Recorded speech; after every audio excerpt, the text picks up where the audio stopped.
Welcome to my channel and you are watching henna art by Radhika. और कैसे हैं आप सब और आपकी प्रैक्टिस कैसी चल रही है। आई होप आपकी प्रैक्टिस बहुत अच्छी चल रही होगी। तो लास्ट वीडियो में हमने सीखा था झुमका स्टाइल डिज़ाइन, ये उसका सेकंड पार्ट है। लास्ट टाइम मैंने लास्ट क्लास में सारे झुमका स्टाइल डिज़ाइन ही मैंने आपको दिखाए थे और इस बार मैं आपको थोड़ा सा डिफरेंट है, जो लेयर्स वाइज हम लगाते हैं, लाइंस वाइज देख रहे हो आप। जैसे मैंने 4 लाइंस ड्रॉ की हैं। ये जो लाइंस होती हैं हमारी बिल्कुल इक्वल लाइंस जो हम ड्रॉ करते हैं और फिर इसके अंदर बिल्कुल सेम डिज़ाइंस हम इसके अंदर डालते हैं हर लाइन के अंदर। बट जो जैसे कि फर्स्ट लाइन में हमने जो डाली है लाइंस, उसमें आपने बस ये ध्यान रखना है जो दोनों 2 डिज़ाइंस जो हैं उनके बीच में जो गैप होगा वहाँ पर वो दूसरी लाइन में आपने डिज़ाइन डालना है। तो ध्यान से देखिए, इसमें भी मैं बना रही हूँ, हार्ट वाले में बनाया। देन इसके अंदर मैं जो 4 लाइंस ड्रॉ कर रही हूँ, इसके अंदर देखिए फर्स्ट वाला जो मैंने एक डिज़ाइन बना रही हूँ। ध्यान से देखिएगा, मैं जो दूसरी लाइन में जो बनाऊंगी वो कहाँ से स्टार्ट करूँगी। ये देखो 2 के बीच में मैंने बनाया है। तो इससे क्या होता है, हमारे डिज़ाइन में फिनिशिंग आती है। आप बराबर एक साथ सेम रख लोगे तो वो फिनिशिंग नहीं आती, अच्छा नहीं लगता वो। तो इसलिए ये चीज़ थोड़ी सी ध्यान देनी है आपने। इसमें ऐसे ही डिज़ाइंस बनाए जाते हैं और पहले ये सिर्फ झुमका स्टाइल में चलते थे, तो इसीलिए इसको झुमका स्टाइल डिज़ाइन बोला जाता है। बट आज के टाइम में हम कोई सी भी डिज़ाइन को पुट करके हम ये डिज़ाइन ड्रॉ कर सकते हैं।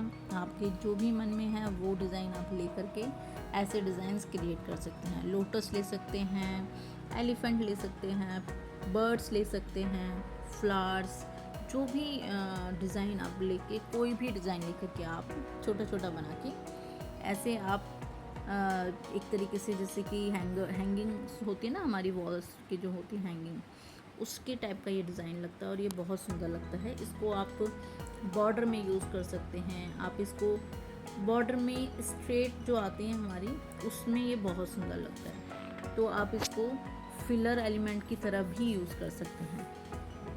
तो ये फिलर एलिमेंट की तरह ही यूज़ होता है मोस्टली। तो ये देखिए, ये मैं एक डिफरेंट बना रही हूँ। तो आपने भी ऐसे ही देख करके प्रैक्टिस करनी है, ढेर सारी प्रैक्टिस करनी है। और जितने भी डिज़ाइंस मैं बना रही हूँ, इनको एक ही बार नहीं बनाना कि एक बार बना के ही आपको छोड़ देना है, नहीं, इनकी प्रैक्टिस करनी है, ढेर सारी प्रैक्टिस करनी है। ओके, तो ये देखिए, ये वाला हमारा डिज़ाइन है।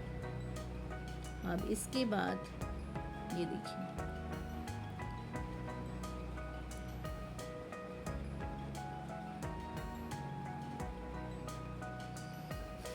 इसके बाद वाला डिज़ाइन मैं फ्लावर्स एंड लीव्स को लेकर के बनाने वाली हूँ।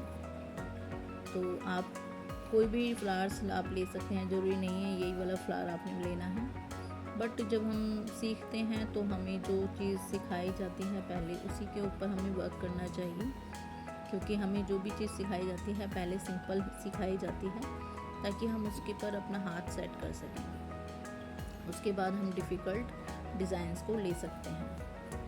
तो बस आपने एक चीज़ ध्यान रखनी है कि जो भी एक मैंने फर्स्ट मेथड बताया कि जो फर्स्ट लाइन में जो हम डिज़ाइन ड्रॉ करेंगे उसके अकॉर्डिंग अपनी सेकेंड लाइन को में डिज़ाइन ड्रॉ करना है। देख करके जो भी उसके अंदर एलिमेंट्स आपने डाले हैं उसके 2 के बीच में जो गैप होगा सेकेंड में, वहाँ पर डालना है। तो ये छोटी छोटी बातें ध्यान रख करके आप अपने डिज़ाइंस में फिनिशिंग लेके आ सकते हैं और बहुत सारे इम्प्रूवमेंट और बहुत सारी प्रैक्टिस करके। तो देखिए, इसमें मैंने फ्लावर्स और लीव्स बनाए हैं और ये देखिए इसमें भी मैंने ऐसे ही गैप लिया है। इसके बाद हम बनाएंगे बर्ड्स और डॉट्स वाला डिज़ाइंस और हैंगिंग, और इसमें लास्ट में लीव्स ड्रॉ करेंगे। तो सारे डिज़ाइंस में आप ही सारी जितनी भी आप प्रैक्टिस करते हो आप मेरे इंस्टाग्राम लिंक पर शेयर कर सकते हो, प्रैक्टिस दिखा सकते हो कैसी प्रैक्टिस हो रही है आपकी। तो ये देखिए, ये मैंने बर्ड बनाई है, बहुत इजी है बर्ड बनानी। तो ये देखिए, इसमें मैंने एक बर्ड बनाई, देन उसके बाद मैंने इसके अंदर डॉट डॉट डॉट रख दी। सेकंड देखिए, अब मैं डॉट बर्ड कैसे बना रही हूँ, बहुत इजी है। सर्कल बनाया, देन उसके बाद मैंने लीव्स की तरह जो बनाते हैं उसकी तरह इसको ऐड किया, देन उसके बाद इसकी चोंच बना दी। ये देखिए बहुत इजी है, देखने में डिफ़िकल्ट लगती है कि कैसे बनती होगी, बट इजी है। अगर आप बना के प्रैक्टिस करोगे तो इजीली आप इसको ड्रॉ कर पाओगे। ये देखिए कुछ भी डिफ़िकल्ट नहीं होता और कहने के लिए कुछ भी आसान नहीं होता।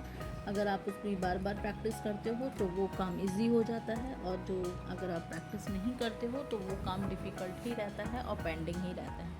इसलिए कोशिश करें, डेली प्रैक्टिस करें बिल्कुल। और कोई काम अगर आप रियल में एक अच्छे हिना आर्टिस्ट बनना चाहते हो तो आप एक भी दिन प्रैक्टिस के बिना ना छोड़ें और डेली प्रैक्टिस करें। और जिसको भी आप जो वीडियोस देख करके करते हो उसके अकॉर्डिंग आप अपनी एक नोटबुक बनाएं, एक फाइल बनाएं और डे वाइज आप उसके अंदर प्रैक्टिस करें। इससे क्या होगा कि आपके पास आपकी वर्क का रिकॉर्ड रहेगा।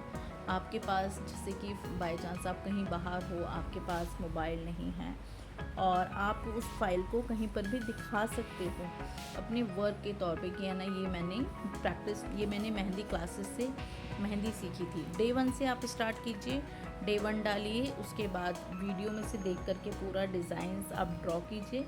देन उसी के बाद जो नेक्स्ट पेज होगा उसके अंदर जितने भी डिज़ाइन सिखाए हुए हैं सब के एक एक पेज आप अपने आप खुद समझ जाओगे कि मुझे कितनी प्रैक्टिस की ज़रूरत है। कुछ चीज़ें होती हैं वो हम एक्सपीरियंस के थ्रू ही जान पाते हैं, कोई हमें नहीं बता सकता। तो आपकी प्रैक्टिस, आपकी फिनिशिंग आप देख सकते हैं बहुत अच्छे से, और आप मुझे इंस्टाग्राम पे भी शेयर कर सकते हैं अपनी प्रैक्टिस, जिससे कि मैं आपको बता सकती हूँ आपको कितनी और प्रैक्टिस करने की ज़रूरत है। तो आप ऐसा कीजिए। फिर उसके बाद अपनी जो फाइल है, जितने भी डिज़ाइंस उसके अंदर आपने बनाए हैं सब की एक एक पेज आप प्रैक्टिस कीजिए। और प्रैक्टिस आपकी जो डे 1 की जो वर्क है उसके साथ ही उसको सेकंड, थर्ड, फोर्थ पेज में करिए। देन उसके बाद मूव कीजिए सेकंड क्लास पे। इससे आपकी फाइल बहुत अच्छी बनेगी, आप बहुत अच्छे से सीख पाओगे और किसी को इन फ्यूचर आप अपनी फाइल को दिखाओगे तो दूसरा भी देख करके ये कहेगा वाओ कितनी अच्छी आपने प्रैक्टिस की है और अपनी फाइल कितनी अच्छे से मैनेज की है। तो आप ऐसे ही हम ऑफलाइन क्लासेस में करते हैं, और आप ऐसा ही ज़रूरी नहीं है कि आप अगर ऑफलाइन क्लास नहीं ले रहे हो तो आप अपनी फ़ाइल नहीं ड्रॉ। कोई आपसे जब आप बहुत अच्छी मेहंदी लगाना सीख जाते हो तो कोई आपसे डिग्री नहीं पूछता कि आपने कहाँ से सीखी है, वो आपके वर्क को देखते हैं। तो आपने चाहे ऑनलाइन सीखी है, चाहे अपने आप सीखी है, चाहे आपने ऑफलाइन सीखी है, तो ये सब चीज़ें सिर्फ आपका वर्क देख के ही जज किया जा सकता है। कोई आपसे नहीं पूछता, कोई आपसे डिग्री नहीं पूछता कि आपने कहाँ से किया है। तो इसीलिए अपने वर्क को अपने हिसाब से उसको फाइल कीजिए। अगर आप ऑनलाइन सीख रहे हो तो उसको ये मत सोचिए कि मैं ऑनलाइन ही तो सीख रहा हूँ, उससे क्या होगा। नहीं, जैसे आप ऑफलाइन में पैसे दे करके मेहंदी सीखते हो, ऐसे ही आपको घर पे एक बिल्कुल रूटीन बनाना है, शेड्यूल बनाना है कि इस टाइम मुझे मेहंदी क्लासेस लेनी है, मेहंदी क्लासेस मुझे देखनी है और उसके बाद मुझे प्रैक्टिस करनी है। इससे आपका कॉन्फिडेंस बिल्ड होगा और आपको पता चलेगा कि आपकी जर्नी कहाँ से स्टार्ट हुई और आप अभी कहाँ पे स्टैंड करते हो। सो आई होप आपको वीडियो अच्छी लगी होगी। तो like, subscribe and share and press the bell icon, ताकि आने वाली वीडियो की नोटिफिकेशन आपको टाइम पे मिल जाए। तो मिलते हैं नेक्स्ट वीडियो में, तब तक के लिए bye bye. Keep learning, keep growing. Thanks for watching. Till then bye bye. Next video.